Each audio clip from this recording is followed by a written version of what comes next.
नागपूर, महाराष्ट्रातल्या एका छोट्या वस्तीत स्मिताची लग्नगाठ बांधली गेली, पण लग्नाच्या तिसऱ्याच दिवशी तिच्या पोटात तीव्र वेदना सुरू झाल्या. वेदना इतक्या असह्य होत्या की तिला तातडीनं रुग्णालयात न्यावं लागलं. डॉक्टरांनी तपासणी करून सांगितलं, स्मिता, काही महिन्यांपूर्वी तू एक बाळ गमावलं होतंस, त्यामुळेच हा त्रास होतोय. हे ऐकून स्मिताचे धाबे दणाणले, कारण तिचं लग्न तर फक्त 3 दिवसांपूर्वी झालं होतं. हे ऐकताच तिचा नवरा अमर संतापानं उसळला आणि त्यानं स्मिताला चारित्र्यहीन समजून घरातून हाकलून दिलं.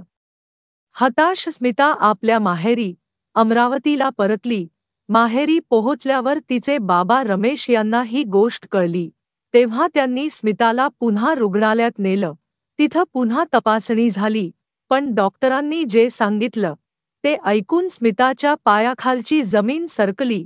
मित्रांनो, स्मिताची ही कथा खूपच रंजक आहे, त्यामुळे ही कथा पूर्ण वाचाच आणि एक लाईक करायला विसरू नका. चला तर मग सुरुवातीपासून सुरू करूया.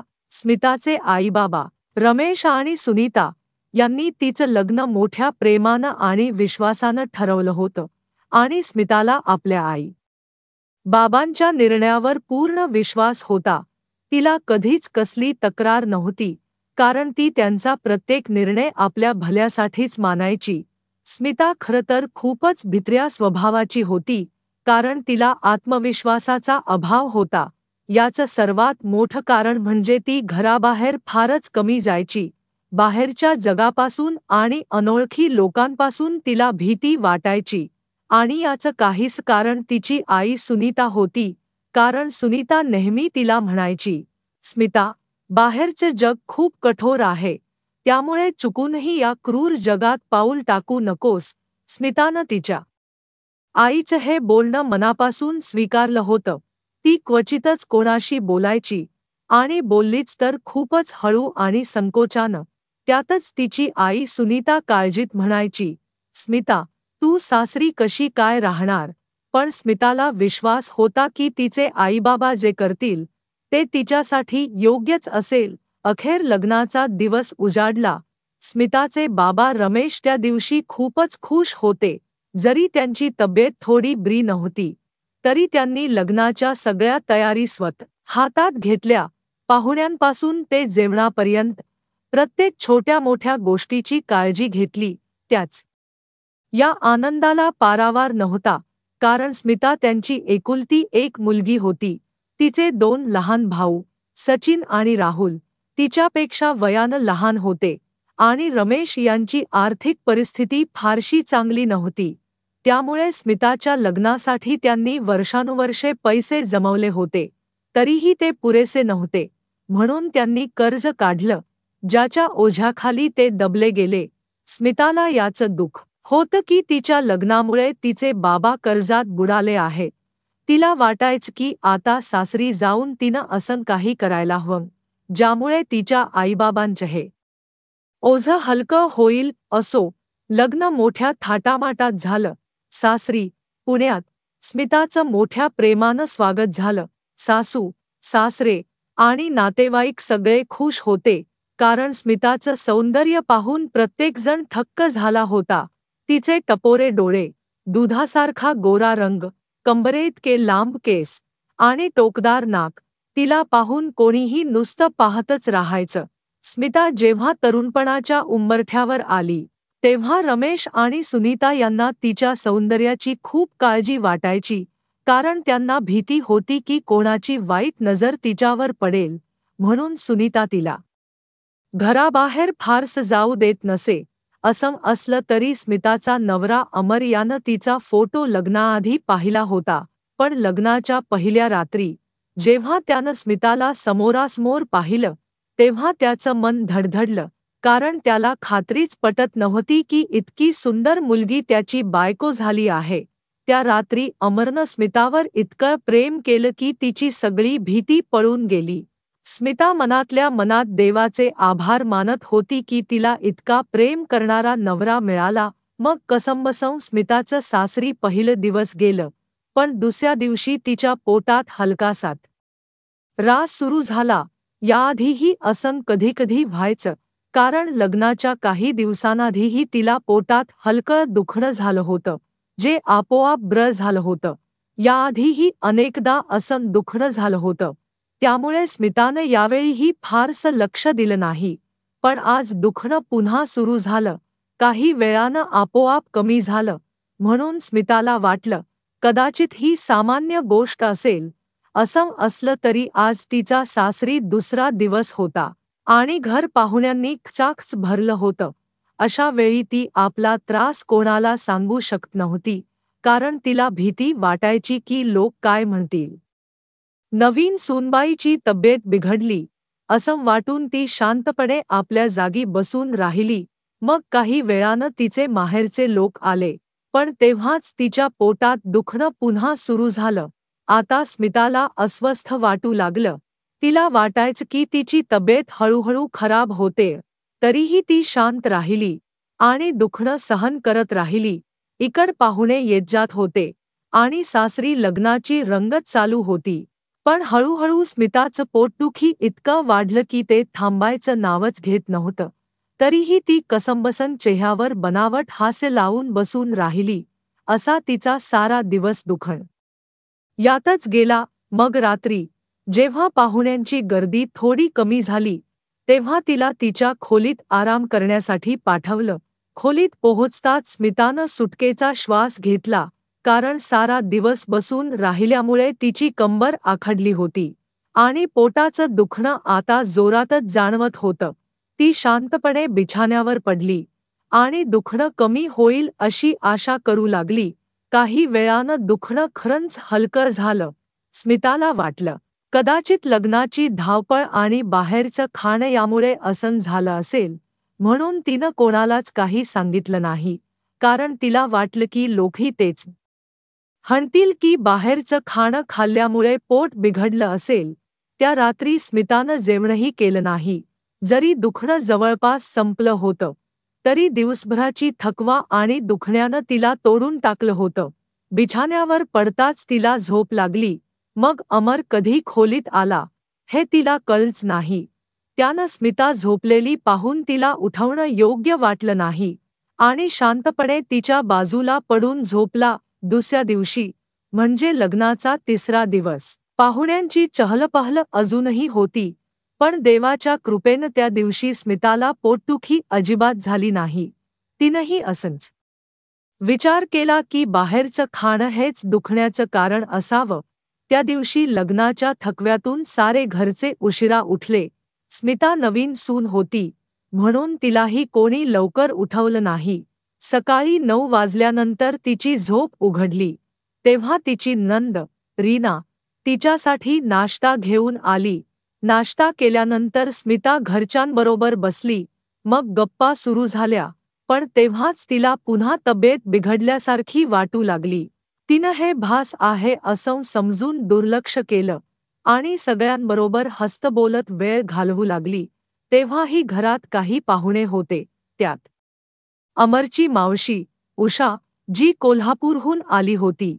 ती अजूनही घरी होती आणि ती स्मिताला डोक्यापासून पायापर्यंत अशा नजरेनं पाहत होती, जणू ती स्मितात काही चूक शोधत होती. तिच्या नजरा इतक्या विचित्र होत्या की कोणताही माणूस घाबरून जाईल. स्मिताला त्या नजरेनं अस्वस्थ वाटत होतं. त्यातच पोटात दुखणं पुन्हा सुरू झालं, म्हणून तिथं बसणं तिच्यासाठी अवघड झालं. ती उठून आपल्या खोलीत गेली. खोलीत पोहोचताच तिनं सुटकेचा श्वास घेतला. तेव्हा दुपार झाली होती. ती आरामासाठी बिछाण्यावर पडली, असा विचार करत की कदाचित दुखण्याला थोडा आराम मिळेल. याच विचारात तिला कधी झोप लागली, कळलंच नाही. मग संध्याकाळी जेव्हा तिची झोप उघडली, तेव्हा तिला बिछाण्यावरून उठायची इच्छाच झाली नाही. पण नवीन सून म्हणून तिला प्रत्येक पाऊल विचारपूर्वक टाकावं लागत होतं. माहेरी तर ती तेव्हा झोपायची, पण इथं प्रत्येक गोष्टीची काळजी घ्यावी लागायची. बाथरूममध्ये जाऊन ताजीतवाणी झाल्यावर स्मिता बाहेर आली, तेव्हाच पोटात पुन्हा दुखणं सुरू झालं. तिनं ते दुर्लक्षित करण्याचा प्रयत्न केला आणि देवाला प्रार्थना करू लागली, देवा, हे दुखणं लवकर बरं कर. पण यावेळी दुखणं कमी होण्याऐवजी आणखी वाढलं.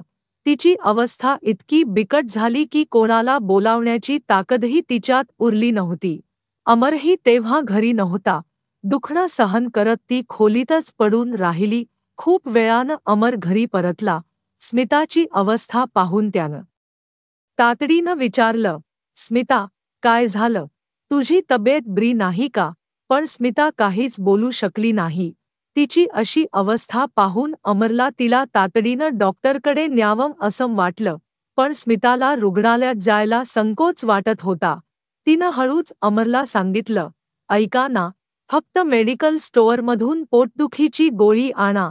थोडंसं दुखतंय, गोळी घेतली की बरं होईल." अमरनं तातडीनं गोळी आणून दिली. पण ती घेऊनही स्मिताचं दुखणं कमी झालं नाही. काही वेळानं दुखणं थोडं हलकं झालं, पण पूर्णपणे गेलं नाही. तरीही स्मितानं सुटकेचा श्वास घेतला. 2-3 तास असेच गेले. रात्री अमर आणि बाकी घरच्यांनी एकत्र जेवण केलं. स्मितानं फक्त थोडंसंच जेवण घेतलं, कारण तिचं पोट अजूनही हलकं हलकं दुखत होतं. तेव्हाच अमरनं काळजीच्या स्वरात सांगितलं, "स्मिता, जर तब्येत अजूनही बरी नसेल, तर खोलीत जाऊन आराम कर." अमरचं हे ऐकून स्मिता तातडीनं उठली आणि आपल्या खोलीत गेली. तिला आता फक्त झोपायचं होतं. ती बिछाण्यावर पडली. तिला बिछाण्यावर पडून काही वेळच झाला होता की अचानक तिच्या पोटात इतकं तीव्र दुखणं उठलं की स्मिता किंचाळली. तिचा आवाज ऐकून घरातले सगळे धावत तिच्या खोलीत आले. स्मिताची अवस्था पाहून अमर घाबरला. तो संतापानं म्हणाला, "मी तुला आधीच सांगितलं होतं की डॉक्टरकडे जाऊया, पण तू माझं ऐकलं नाहीस." लग्नाचा 3रा दिवस होता. त्यामुळे स्मिताला अमरबरोबर रुग्णालयात जाणं अवघड वाटत होतं. पण अमरनं तिचं काही ऐकलं नाही आणि तिला तयार होण्यास सांगितलं. तो स्वतःही तयार होऊ लागला. स्मिता कसंबसं तयार होऊन खोलीबाहेर आली. तिची सासू, शांता, यांनीही स्मिताची अवस्था पाहून काळजी व्यक्त केली. त्यांनी स्मिताला आशीर्वाद दिले आणि दोघांना रुग्णालयात पाठवलं. तेव्हा रात्रीचे 9 वाजले होते. नागपुरातल्या एका रुग्णालयात स्मिता आणि अमर आपल्या पाळीची वाट पाहू लागले. त्या रुग्णालयात सगळ्या प्रकारचे रुग्ण होते. काही आपलं बरं होण्याचा आनंद साजरा करत होते, तर काही आपल्या नातेवाईकांसाठी देवाकडे प्रार्थना करत होते.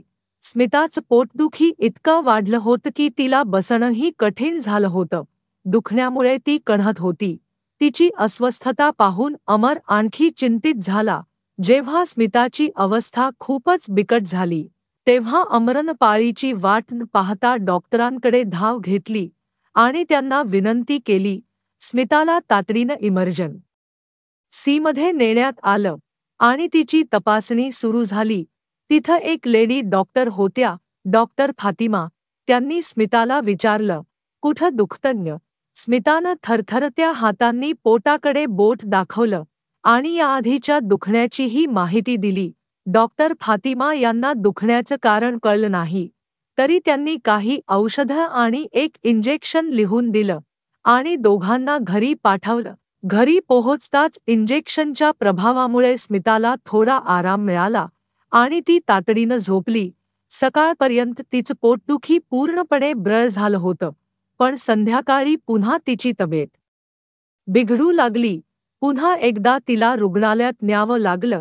यावेळी डॉक्टर फातिमा यांनी सोनोग्राफी करण्याचा सल्ला दिला. त्यांनी सांगितलं, "सोनोग्राफीचा अहवाल पाहिल्याशिवाय पोटदुखीचं खरं कारण कळणार नाही, म्हणून ही तपासणी आता करावी लागेल." काही वेळानं स्मिताची सोनोग्राफी झाली. आता अहवाल यायला वेळ होता. तोपर्यंत स्मिताची अवस्था आणखी खराब झाली होती. तिला पुन्हा इमर्जन्सीमध्ये नेण्यात आलं आणि डॉक्टरांनी दुखणं कमी करण्यासाठी आणखी एक इंजेक्शन दिलं. काही तासांनंतर सोनोग्राफीचा अहवाल आला. स्मिता रुग्णालयाच्या बिछाण्यावर पडली होती आणि अमर तिच्या बाजूला बसला होता. डॉक्टर फातिमा तिथंच होत्या. तेव्हाच एक नर्स सोनोग्राफीचा अहवाल घेऊन आली आणि डॉक्टर फातिमा यांना दिला. डॉक्टर फातिमा यांनी अहवाल काळजीपूर्वक पाहिला.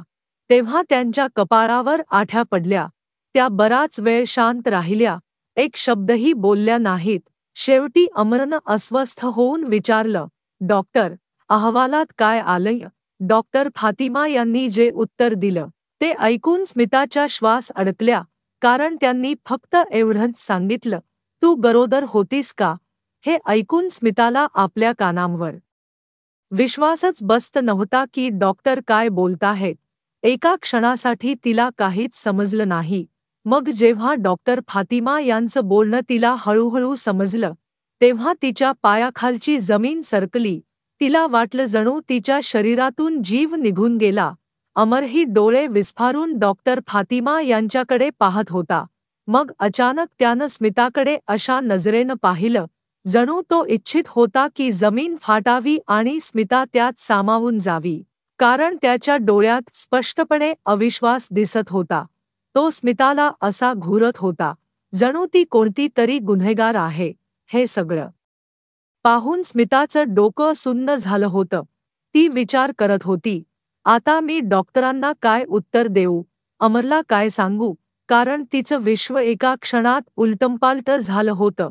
तेव्हाच अमरनं डॉक्टरांना सांगितलं, डॉक्टर, अहवाल पुन्हा एकदा पाहा आणि मग सांगा. यावर डॉक्टर फातिमा म्हणाल्या, मिस्टर अमर, पाहा, काही महिन्यांपूर्वी तुमची बायको गरोदर होती. तेव्हा तिच्या गर्भाशयात काही अडचण होती आणि त्यामुळेच तिचं पोट इतकं दुखतंय. हे ऐकून स्मिताचे तर होशच उडाले, कारण तिचं लग्न तर फक्त 3 दिवसांपूर्वी झालं होतं. मग हे कसं शक्य आहे? तेव्हाच अमरनं तातडीनं डॉक्टर फातिमा यांना सांगितलं, डॉक्टर, आमचं लग्न तर फक्त 3 दिवसांपूर्वी झालंय. मग हे कसं शक्य आहे? हे ऐकून डॉक्टर फातिमा यांनाही धक्का बसला. मग त्यांनी स्मिताकडे तिरस्कारानं पाहिलं, जणू तिनं काही मोठं पाप केलं आहे. मग त्या अमरला म्हणाल्या, मग ही गोष्ट तुमच्या बायकोला विचारा. मिस्टर, कोण जाणे कुठून कुठून तोंड काळं करून आली आहे. डॉक्टरांच्या तोंडून हे शब्द ऐकून स्मिताला वाटलं, जणू तिचं सगळं विश्व गोलगोल फिरतंय. कारण अमर तिला संतापाच्या नजरेनं घुरत होता. स्मिता खरं तर निरपराध होती, तरीही ती मान खाली घालून बसली होती. रुग्णालयाच्या खोलीत जेवढे रुग्ण आणि नर्स होत्या, त्या सगळ्या स्मिताकडे पाहून आपसात कुजबुजत होत्या. त्यात डॉक्टर फातिमा यांच्या तिरस्काराच्या नजरा स्मिताला आणखी चरेत होत्या. आता लाज आणि संताप यामुळे अमर मान खाली घालून जमिनीकडे पाहत होता, पण स्मिताच्या तोंडातून एक शब्दही बाहेर पडत नव्हता. कारण डॉक्टर फातिमा यांनी तर तिच्या अब्रूवरच कीचड फेकलं होतं. पण ती फक्त सुन्न होऊन एका जागी बसून राहिली. निरपराध असूनही ती अमरच्या डोळ्यांना डोळे भिडवू शकत नव्हती. कारण तिला समजत नव्हतं की ती आपली निरपराधीपणा कसं सिद्ध करेल. तिला तिच्या आई सुनीताची आठवण येत होती, जी तिच्या कमी बोलण्याच्या सवयीमुळे नेहमी काळजीत असायची. कारण सुनीताला माहीत होतं की स्मिताला आत्मविश्वासाचा अभाव आहे. आणि आज जेव्हा तिच्या अब्रूवर गदा येत होती, तेव्हाही तिचे ओठ शिवले गेले होते. तिचं डोकं सुन्न झालं होतं. म्हणून आता तिला तिच्या आईची कमतरता जाणवत होती. ती विचार करत होती, काश मी बोलायला शिकले असते. काही वेळानं एक नर्स आली आणि स्मिताला सलाईन लावलं, ज्यामुळे तिचं दुखणं आणि अशक्तपणा कमी होईल. ती सलाईनची बाटली साधारण 3 तासात संपली आणि ते 3 तास स्मितासाठी फासावर चढण्यासारखे होते. अमर मान खाली घालून जमिनीकडे घुरत होता आणि स्मिता अजूनही डॉक्टर फातिमा यांच्या बोलण्यानं सुन्न होती. ती विचार करत होती, मी तर कधीच गरोदर झाले नव्हते. मग डॉक्टर असं कसं बोलू शकतात? सलाईन संपल्यानंतर अमर स्मिताला घरी घेऊन आला. स्मिता नीट चालूही शकत नव्हती.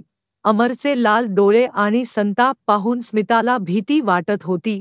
जरी गरोदर होणं तर सोडाच, तिनं स्वतःला अमरशिवाय कोणालाही हात लावू दिला नव्हता. ती पूर्णपणे पवित्र होती. मग डॉक्टर असं कसं बोलू शकतात? असा विचार करत करत तिचं डोकं दुखायला लागलं. अमर तिला जवळपास ओढतच घरी आणलं. मग स्मिता आपल्या खोलीत गेली आणि अमर थेट आपल्या आई शांता यांच्या खोलीत गेला. अमरनं स्मिताला याबद्दल एक शब्दही विचारलं नाही. कदाचित त्यानं डॉक्टर फातिमा यांच्या बोलण्यावर विश्वास ठेवला होता. स्मिताला आपलं म्हणणं मांडायची संधीच मिळाली नाही आणि तिचा स्वभावही असा होता की ती बोलू शकली नाही. कदाचित तिच्या याच शांतपणानं अमरचा विश्वास आणखी तोडला. स्मिता आपल्या खोलीत बसून याच विचारात त्रस्त होत होती की आता पुढं काय होणार. ती रडतरडत फुटून गेली. तेव्हाच खोलीचा दरवाजा जोरात उघडला आणि अमरबरोबर त्याची आई शांता आत आली. येताच शांतानं स्मिताला उलटसुलट सुनावायला सुरुवात केली. काय बदचलन मुलगी आमच्या घरात आली. कोण जाणे कुठून कुठून तोंड काळं करून आलीस. माझ्या मुलाचं आयुष्य उद्ध्वस्त केलंस तू. आता तुझही वाट लागेल. मग शांतानं तातडीनं स्मिताच्या आईबाबांना फोन लावला आणि त्यांनाही खरंखोट ऐकवायला सुरुवात केली. ती ओरडून म्हणाली, तुमच्या या बदचलन आणि निकम्मी मुलीला इथून घेऊन जा. अशी मुलगी आम्ही आमच्या घरात ठेवू शकत नाही. शांतानं स्मिताचे आईबाबा रमेश आणि सुनीता यांना फोनवरच खूप टोमणे मारले. पण यात सगळ्यात अमर शांतपणे उभा होता. तो मान खाली घालून फक्त आपली आई आणि स्मिताच्या आईचं बोलणं ऐकत होता. स्मिताची आत्मा आतून किंचाळत होती. जरी तिला आपल्या निरपराधीपणाची बाजू मांडायची होती, तरी तिच्या तोंडातून एक शब्दही बाहेर पडत नव्हता. तिच्या डोळ्यातून फक्त अश्रूंचा लोंढा वाहत होता. कोणीही स्मिताचं म्हणणं विचारण्याचा त्रास घेतला नाही, कारण सगळ्यांनी तिला दोषी आणि बदचलन मानलं होतं. पण स्मिताला स्वतःची नाही, तर आपल्या आईबाबांची काळजी वाटत होती. कारण तिला माहीत होतं की तिच्या लग्नासाठी तिच्या आईबाबांनी किती कष्ट सोसले होते. त्यांनी ढीगभर लोकांकडून कर्ज घेतलं होतं आणि अजूनही त्यांना नीट माहीत नव्हतं की एकूण किती कर्ज झालं आहे. आणि त्यातच लग्नाच्या तिसऱ्या दिवशी हा सगळा गोंधळ उडाला होता. शांता सतत स्मिताला शिव्या देत होती. त्या अशा घाणेरड्या गोष्टी बोलत होत्या की स्मिताचं मन तुटत होतं. अमरच्या डोळ्यात संताप आणि तिरस्कार स्पष्टपणे दिसत होता. तो स्मिताला घटस्फोट द्यायलाही तयार होता.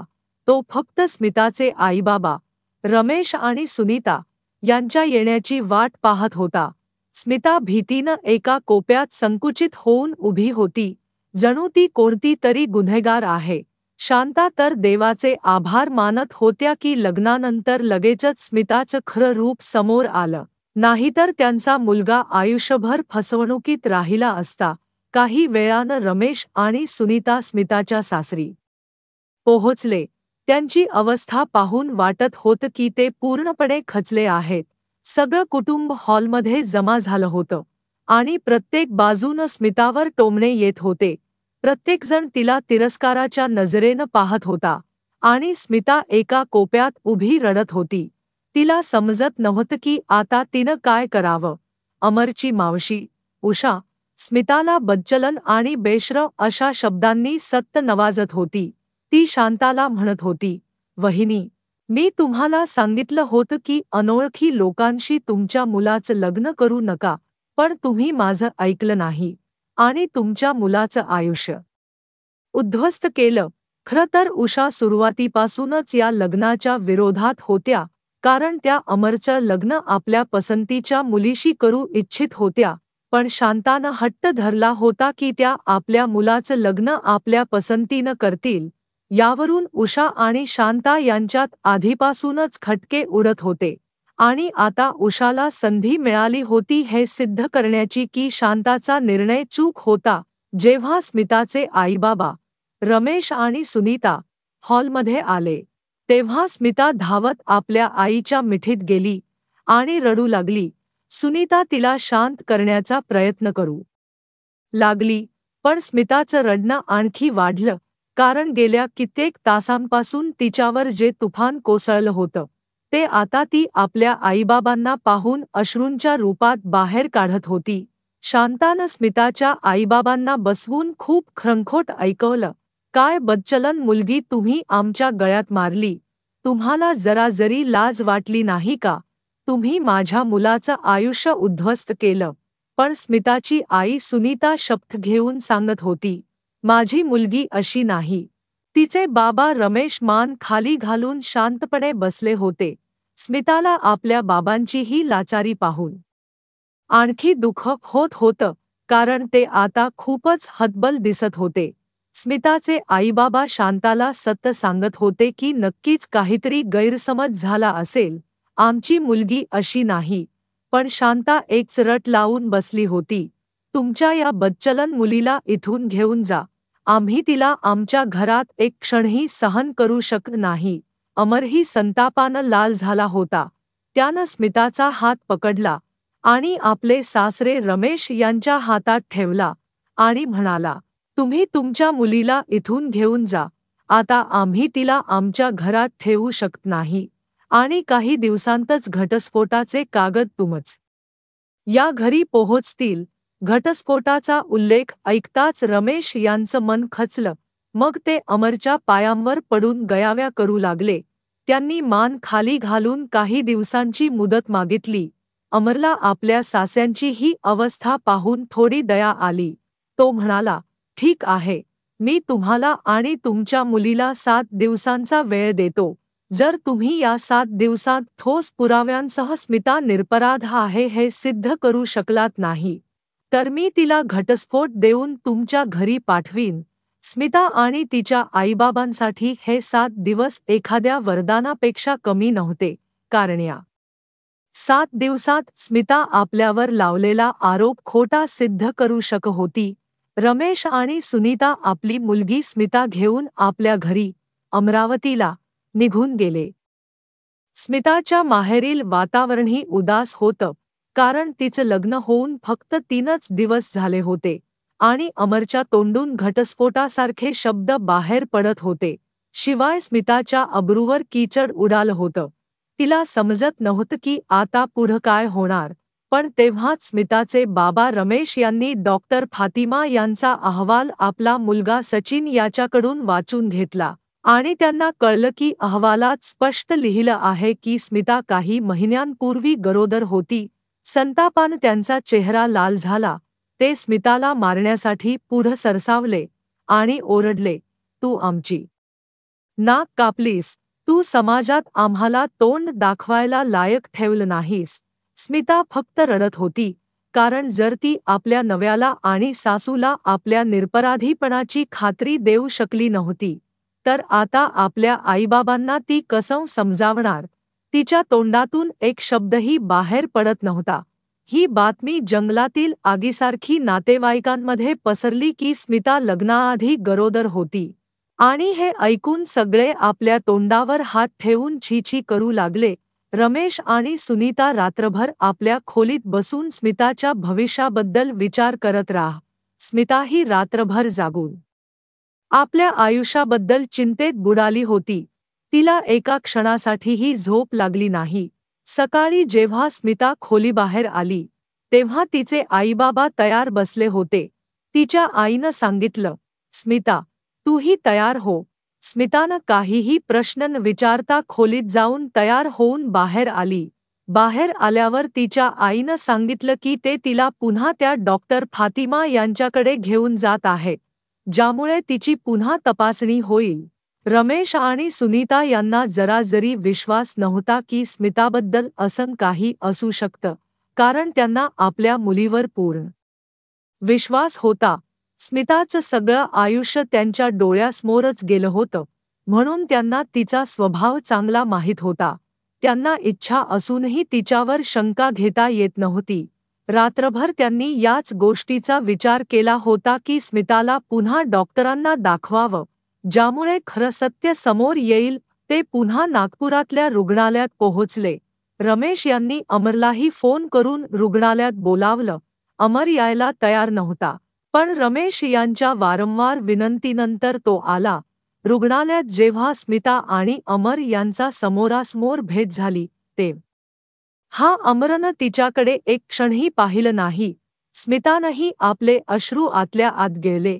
जेव्हा तिची पाळी आली, तेव्हा स्मिता आपल्या आईबाबांसह डॉक्टर फातिमा यांच्या केबिनमध्ये गेली. डॉक्टर फातिमा यांनी स्मिताला पाहताच ओळखलं. पण स्मिताची आई सुनीता यांनी डॉक्टरांना खात्री दिली की त्यांची मुलगी लग्नाआधी गरोदर होऊच शकत नाही. स्मितानंही शपथ घेऊन सांगितलं की ती पूर्णपणे पवित्र आहे. हे सगळं ऐकून डॉक्टर फातिमा थोड्या विचारात पडल्या. मग त्यांनी स्मिताची पुन्हा सोनोग्राफी करण्यास सांगितलं. स्मिता आपली आई सुनीता यांच्यासह सोनोग्राफी रूममध्ये गेली. तपासणीनंतर डॉक्टर फातिमा यांनी काही वेळानं अहवाल घेऊन येण्यास सांगितलं. तो वेळ स्मितासाठी फासावर चढण्यासारखा होता, कारण जर यावेळीही सोनोग्राफीच्या अहवालात तेच आलं तर तिचं घर उद्ध्वस्त होण्यापासून कोणीच वाचवू शकणार नव्हतं. तिचं मन सतत देवाला प्रार्थना करत होतं, देवा, सोनोग्राफीचा अहवाल बरोबर येऊ दे आणि सत्य समोर येऊ दे, नाहीतर माझं विश्व उद्ध्वस्त होईल. काहीही न करता स्मिता सगळ्यांच्या नजरेत गुन्हेगार ठरली होती. रुग्णालयात स्मिताचं मन जणू दलदलीत बुडत होतं. तिच्या या दुःख कोणीही समजू शकत नव्हतं. ती आपल्या माणसांच्या डोळ्यात आपल्यासाठी अविश्वास पाहून रडत होती.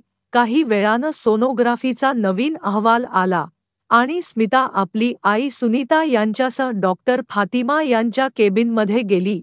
रमेश आणि अमर बाहेर वाट पाहत होते. तेव्हाच स्मिताची सासू शांता रुग्णालयात पोहोचली. त्यांच्या तोंडातून फक्त हेच बाहेर पडत होतं, आता आणखी कोणता डॉक्टर बाकी आहे?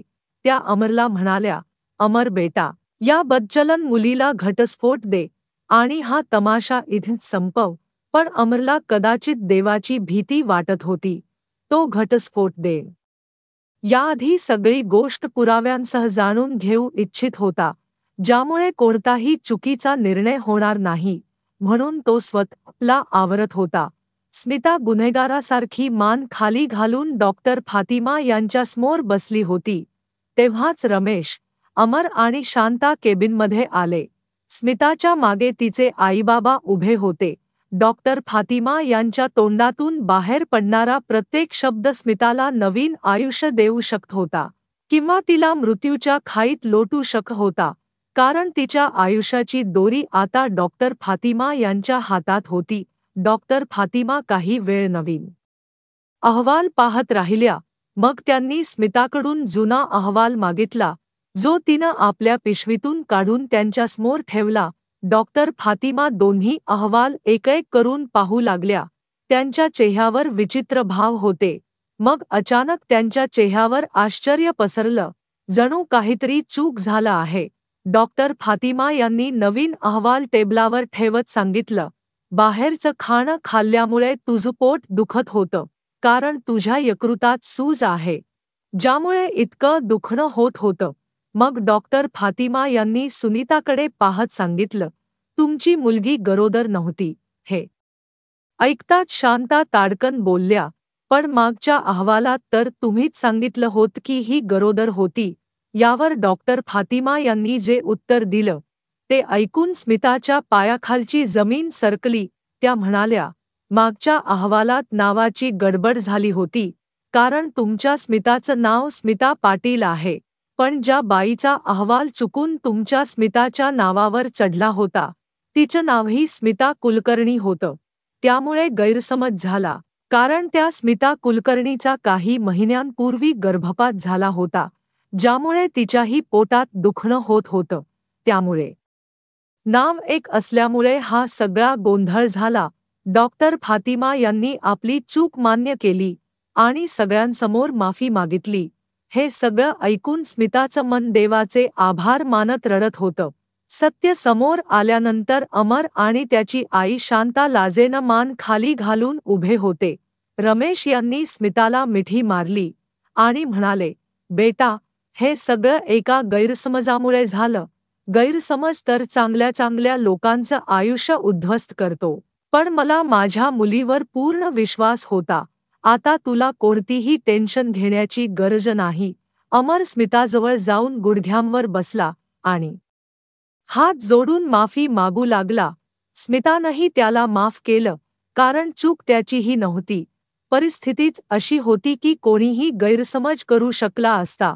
मग शांतानंही स्मिताकडून माफी मागितली आणि स्मितानं त्यांनाही माफ केलं.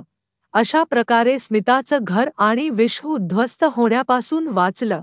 आता स्मिता आपल्या सासरी पुण्यात मोठ्या आरामात आणि आनंदात आपलं आयुष्य जगत आहे. तिची सासू शांताही तिची खूप काळजी घेते आणि अमरही तिच्यावर जीवापाड प्रेम करतो. एकंदरीत स्मिताचं आयुष्य आता आनंदानं भरलं आहे. तर मित्रांनो, जर तुम्हाला स्मिताची ही कथा आवडली असेल तर तिला लाईक आणि शेअर करायला विसरू नका. पुन्हा कोणत्या नवीन कथेत भेटूया.